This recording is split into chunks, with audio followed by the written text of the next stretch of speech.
వినాయక చవితి రోజున చంద్రుణ్ణి చూడకూడదు అని అంటారు. ఎందుకో మీకు తెలుసా?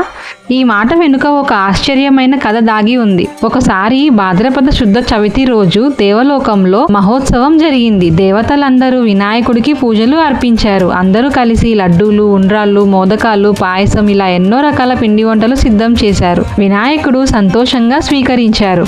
లోకమాత అయిన పార్వతీదేవి స్వయంగా తన చేతులతో లడ్డూలు, ఉండ్రాళ్ళు వడ్డించింది. అవన్నీ తిన్న వినాయకుడి పొట్ట నిండిపోయింది. ఆ రోజు రాత్రి వినాయకుడు తన చిన్న ఎలుక వాహనంపై ప్రయాణం చేస్తూ ఇంటికి వెళ్తున్నాడు. ఒక పెద్ద రాయి మీద ఎలుక జారి పడిపోయింది. గణపతి కూడా జారి కింద పడ్డారు. అతని పొట్టలో ఉన్న లడ్డూలు అన్నీ బయటికి వచ్చాయి. ఈ దృశ్యం చూసిన చంద్రుడు ఆగలేక నవ్వాడు. గణపతికి కోపం వచ్చింది. చంద్రుడా, నన్ను ఎగతాళి చేశావు, దాని ఫలితం అనుభవించాల్సిందే అని అన్నాడు. ఈ రోజు నిన్ను చూసిన వారికి అపనిందలు పడతాయి అని శపించారు. చంద్రుడు ఇతర దేవతలు కలిసి క్షమాపణ కోరారు. దయతో వినాయకుడు శాపాన్ని మార్చారు. ఇది సంవత్సరంలో ఒక రోజు, అంటే వినాయక చవితి రోజు మాత్రమే వర్తిస్తుంది అని అన్నారు.